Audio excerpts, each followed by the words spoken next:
যে বুলটা দেখতে পাচ্ছেন ইউএস থেকে আগত, এর নাম হচ্ছে থমাস, এর আইডি 105, এর মায়ের দুধের রেকর্ড 15,578 লিটার 305 দিনে, এর সর্বোচ্চ আমরা দুধের রেকর্ড পেয়েছি 67 থেকে 74 লিটার, এবং এর প্রজনী অলরেডি ফিল্ডে এসেছে। এবং আপনারা স্ক্রিনে যে ষাঁড় গরুটি দেখতে পাচ্ছেন ওই ষাঁড় গরুটির নাম ছিল থমাস, আইডি USA 105। এটি এসিআই কোম্পানির একটি উন্নত মানের ষাঁড় গরু। আর এখন এই 105 নম্বরের 4টি মাঠ পর্যায়ের বাচ্চা দেখাচ্ছি। প্রথমে যে বাচ্চাটি দেখতে পাচ্ছেন খুবই ভালো মানের একটি বাচ্চা। বাচ্চাটির বয়স মাত্র 1 সপ্তাহ 7 দিন। বাচ্চাটি খুবই পছন্দের একটি বাচ্চা।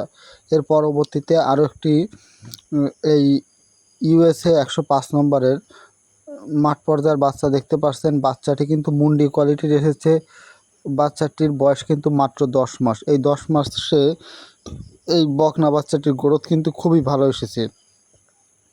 এই বাচ্চাটি পেয়ে মালিক কিন্তু খুবই খুশি। এর পরবর্তীতে USA 105 নম্বরের আরও একটি মাঠ পর্যায়ের বাচ্চা দেখতে পাচ্ছেন। বাচ্চাটির গ্রোথ এবং দেহের আকার আকৃতি, গঠন এবং কালার এবং এর যে মাথার যে শেপ এবং দেহের চামড়া, এগুলো খুবই আকর্ষণীয় মানের, এবং এ থেকেই বোঝা যায় যে এই বাচ্চাটি থেকে দুধের রেকর্ড খুবই ভালো পাওয়া যাবে। এর পরবর্তীতে আরও একটি বাচ্চা দেখতে পাচ্ছেন। বাচ্চাটি কিন্তু বয়স মাত্র 8 মাস, এবং এই বাচ্চাটিও কিন্তু মুন্ডি কোয়ালিটির এসেছে।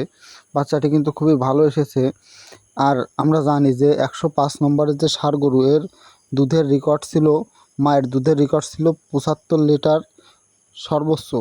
হ্যাঁ দর্শক, আমার ভিডিও যদি ভালো লাগে, যারা নতুন খামার করে থাকেন, তারা যদি কোনো প্রকার উপকৃত হয়ে থাকেন, অবশ্যই আমার এই ইউটিউব চ্যানেলটি এখনই সাবস্ক্রাইব করে পাশে থাকা বেল আইকন বাটনটি অন করে রাখুন।